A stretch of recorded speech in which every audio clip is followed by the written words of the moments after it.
क्या आप कल्पना कर सकते हैं कि कोई पति पत्नी अपने मासूम बेटे को ये कहकर 1400 किलोमीटर दूर लेकर जाए कि वे घूमने जा रहे हैं, लेकिन असलियत में उनका मकसद किसी की हत्या करना था। एक ऐसा सफर जिसमें बच्चा पूरे रास्ते यही सोचता रहा कि वे सब छुट्टियां मनाने जा रहे हैं, जबकि उसके माता पिता एक खौफनाक साजिश को अंजाम देने निकल चुके थे। दिल्ली में हुई ये घटना न सिर्फ पुलिस बल्कि पूरे देश को हैरान कर देने वाली है। आखिर एक शिक्षित महिला प्रोफेसर की इतनी बेरहमी से हत्या क्यों कर दी गई? क्या वजह थी कि एक परिवार ने अपने छोटे बच्चे को भी इस पूरी साजिश का हिस्सा बना दिया?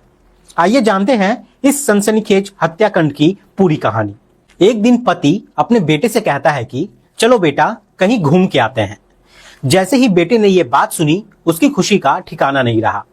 उसे बताया गया कि कम से कम एक जोड़ी कपड़े अपने साथ जरूर रख लेना, क्योंकि हो सकता है सफर थोड़ा लंबा हो।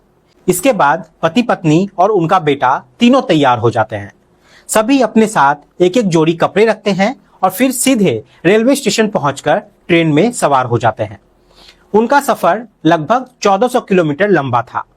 करीब 21 घंटे तक ट्रेन में यात्रा करने के बाद वे दिल्ली पहुंचते हैं। दिल्ली पहुंचकर वे एक कैब किराए पर लेते हैं और एक अपार्टमेंट के बाहर पहुंच जाते हैं। वहां पहुंचने के बाद पति पत्नी अपने बेटे से कहते हैं कि उन्हें कुछ जरूरी बातचीत करनी है, इसलिए वे कुछ देर फ्लैट के बाहर इंतजार करें। मासूम बच्चा वही खड़ा होकर उनके माता पिता का इंतजार करने लगता है। पति पत्नी फ्लैट के अंदर चले जाते हैं। उन्होंने कैब ड्राइवर से पहले ही कह दिया था कि वे थोड़ी देर इंतजार करें, क्योंकि उन्हें सिर्फ आधे घंटे का काम है और वे तुरंत वापस लौट आएंगे। लगभग आधे घंटे बाद दोनों फ्लैट से बाहर निकलते हैं, अपने बेटे को साथ लेते हैं और उसी कैब में बैठकर रेलवे स्टेशन वापस पहुंच जाते हैं। फिर वहां से वे वापस अपने घर के लिए रवाना हो जाते हैं। अब बच्चा जो था वो लगातार अपने माता पिता से सवाल पूछ रहा था। वे बार बार कह रहा था कि पापा, आपने तो कहा था कि हम घूमने जा रहे हैं, लेकिन इसमें घूमना कहाँ हुआ? हमने लगभग पूरा दिन ट्रेन में बिताया, फिर एक कार में बैठे, किसी के घर के बाहर पहुंचे, आधे घंटे रुके और फिर वापस लौट जा रहे हैं, लेकिन उसके किसी भी सवाल का उसे संतोषजनक जवाब नहीं मिलता है।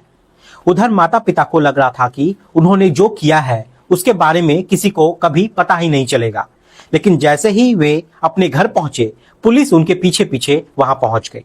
पुलिस ने पति और पत्नी दोनों को गिरफ्तार कर लिया।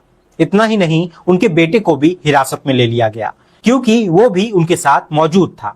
हालांकि सबसे बड़ा सवाल यही था कि जिस बच्चे का इस पूरे मामला में कोई दोष नहीं था, उसका क्या होगा? क्या उसे भी सजा मिलेगी या फिर कानून उसे एक मासूम और अनजान बच्चा मानकर अलग नजरिए से देखेगा? असल में ये पूरा मामला दिल्ली के मयूर विहार इलाके से जुड़ा हुआ है। 4 जून 2026 की दोपहर लगभग 2:30 बजे एक महिला ने दिल्ली पुलिस कंट्रोल रूम में फोन किया। उस महिला का नाम देवर्ती पॉल था। उन्होंने पुलिस को बताया कि पूर्व दिल्ली के न्यू अशोक नगर थाना क्षेत्र में स्थित वसुंधरा एनक्लेव के सत्यम अपार्टमेंट की 6ठी मंजिल पर एक फ्लैट के बाहर वो खड़ी है और यहाँ पे तुरंत पुलिस को आना बहुत जरूरी है। पुलिस को मामला गंभीर लगा और तुरंत एक टीम वहां पे मौके पर भेज दी गई। जब पुलिस वहां पहुंची तो देखा कि अपार्टमेंट के बाहर काफी भीड़ जमा हो चुकी थी। लोगों के चेहरे पर डर और हैरानी साफ दिखाई दे रही थी। जब पुलिस फ्लैट के अंदर पहुंची तो वहां का दृश्य बेहद भयानक था। फर्श पर एक महिला का शव पड़ा हुआ था। पहली नजर में ही ये साफ हो गया कि उसकी हत्या बेहद बेरहमी से की गई थी। ऐसा प्रतीत हो रहा था कि किसी धारदार हथियार से उसके शरीर पर कई बार वार किए गए थे। इसके अलावा उसके सिर पर किसी भारी वस्तु से भी हमला किया गया था। चारों तरफ खून फैला हुआ था और पूरा कमरा इस बात की गवाही दे रहा था कि यहाँ एक बेहद खौफनाक वारदात को अंजाम दिया गया है। पुलिस ने तुरंत जांच शुरू की और सबसे पहले ये पता लगाने की कोशिश की कि मृत महिला कौन थी। जांच में सामने आया कि मृतक का नाम डॉक्टर देवस्मिता पॉल था। वे मूल रूप से पश्चिम बंगाल के बर्धमान जिले की रहने वाली थी और पिछले 4 वर्षों से दिल्ली के इस फ्लैट में रह रही थी। जानकारी मिली कि उन्होंने वर्ष 2016 में जामिया इस्लामिया विश्वविद्यालय से पीएचडी पूरी की थी। इसके बाद वर्ष 2017 में उनकी शादी देव शंकर नाम के व्यक्ति से हो गई। पढ़ाई पूरी करने के बाद उन्हें दिल्ली विश्वविद्यालय के शिवाजी कॉलेज में अंग्रेजी विभाग में असिस्टेंट प्रोफेसर के रूप में नियुक्ति मिल गई। वे एक प्रतिष्ठित शिक्षिका थी और अपने क्षेत्र में अच्छा पहचान बना रही थी। एक शिक्षित और सम्मानित महिला प्रोफेसर की इस तरह हत्या होना पूरी दिल्ली विश्वविद्यालय और राष्ट्रीय राजधानी क्षेत्र में चर्चा का विषय बन गया। सोशल मीडिया पर यह खबर तेजी से फैलने लगी। हर कोई सिर्फ एक ही सवाल पूछ रहा था कि आखिर डॉक्टर देवस्मिता पॉल की हत्या किसने की और क्यों की। दिल्ली पुलिस ने मामले को गंभीरता से देखते हुए जांच के लिए 7 विशेष टीम गठित कर दी। लंबी जांच और सीसीटीवी फुटेज के विश्लेषण के बाद लगभग 180 संदिग्ध व्यक्तियों में से 176 लोगों को क्लीन चिट दे दी गई, क्योंकि उनके बयान और गतिविधियां पूरी तरह सामान्य पाई गई। लेकिन 4 लोग ऐसे थे जिन पर पुलिस की नजर टिक जाती है। सीसीटीवी फुटेज में एक पुरुष, एक महिला और उनके साथ एक बच्चा दिखाई दे रहा था। तीनों ने अपने चेहरे मास्क से ढके हुए थे। फुटेज में यह भी दिखाई दिया कि वे एक कैब से अपार्टमेंट तक पहुंचे थे। पुलिस को यही से जांच का सबसे महत्वपूर्ण सुराग मिलता है। अब पुलिस ने उस कैब ड्राइवर को तलाशना शुरू किया। कुछ ही समय बाद ड्राइवर को ढूंढ लिया गया और उससे पूछताछ शुरू की गई।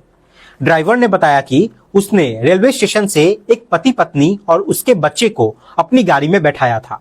उन्होंने उससे कहा था कि उन्हें एक अपार्टमेंट तक जाना है और वहां पहुंचकर कुछ देर उन्हें इंतजार करना होगा। ड्राइवर के अनुसार तीनों लगभग आधे घंटे तक उस अपार्टमेंट में रहे और फिर वापस रेलवे स्टेशन के लिए निकल पड़ते हैं। ये जानकारी मिलते ही पुलिस को यकीन हो गया कि हत्या के पीछे इन्हीं लोगों का हाथ हो सकता है। अब यहाँ पे सीसीटीवी फुटेज, कैब की बुकिंग डिटेल और मोबाइल नंबर के आधार पर उनकी पहचान करने का काम शुरू हो गया। दिल्ली पुलिस की 7 टीमें लगातार काम कर रही थी और आखिरकार उनकी पहचान हो ही जाती है। पुरुष का नाम राम प्रसाद दास था और उनकी पत्नी का नाम बानीश्री दास था। दोनों पश्चिम बंगाल के वर्धमान जिले के रहने वाले थे। पुलिस ने तुरंत कार्रवाई करते हुए दोनों को गिरफ्तार कर लिया और पूछताछ के लिए दिल्ली ले आई। दिल्ली पहुंचने के बाद जब उनसे सख्ती से पूछताछ की गई तो उन्होंने अपना अपराध स्वीकार कर लिया। उन्होंने बताया कि वे लगभग 1400 किलोमीटर का सफर तय करके केवल एक मकसद से दिल्ली आए थे और वो मकसद था डॉक्टर देवस्मिता पॉल की हत्या करना। हत्या करने के बाद वे तुरंत वापस अपने घर लौट गए थे ताकि किसी को उन पर शक ना हो। लेकिन अब यहाँ पे सबसे बड़ा सवाल ये था कि आखिर एक प्रोफेसर की हत्या करने की नौबत क्यों आ गई? ऐसी क्या वजह थी कि एक पति पत्नी ने इतनी लंबी योजना बनाई, अपने मासूम बेटे को साथ लेकर दिल्ली पहुंचे और एक महिला की बेरहमी से हत्या कर दी? पूछताछ में जो कहानी सामने आई उसने इस हत्याकांड की असली वजह उजागर कर दी। पुलिस के अनुसार डॉक्टर देवस्मिता पॉल को अपने नाना की ओर से एक पैतृक संपत्ति मिली थी। ये संपत्ति करोड़ों रुपए की बताई जा रही थी। इसी संपत्ति से जुड़ा एक मकान पश्चिम बंगाल में मौजूद था जिसमें राम प्रसाद दास और उसकी पत्नी किराएदार के रूप में रह रहे थे। साल 2023 से ये दंपत्ति उस मकान में रह रहा था। शुरू में सब कुछ सामान्य था, लेकिन बाद में डॉक्टर देवस्मिता पॉल ने मकान खाली करने की प्रक्रिया शुरू कर दी। उन्होंने कई बार नोटिस भेजे और कहा कि मकान उन्हें किसी आवश्यक कार्य के लिए चाहिए, इसलिए किराएदार को वो घर खाली करना होगा। राम प्रसाद दास और उनकी पत्नी मकान खाली नहीं करना चाहते थे। उनके अनुसार वे लंबे समय से वहां रह रहे थे और अचानक घर छोड़ना उनके लिए आसान नहीं था। लेकिन दूसरी तरफ मकान की वास्तविक मालिक होने के कारण डॉक्टर देवस्मिता पॉल लगातार उन्हें नोटिस भेज रही थी। आखिरकार एक अंतिम नोटिस जारी किया गया। उसमें स्पष्ट रूप से लिखा गया था कि निर्धारित तारीख तक हर हाल में मकान खाली करना होगा।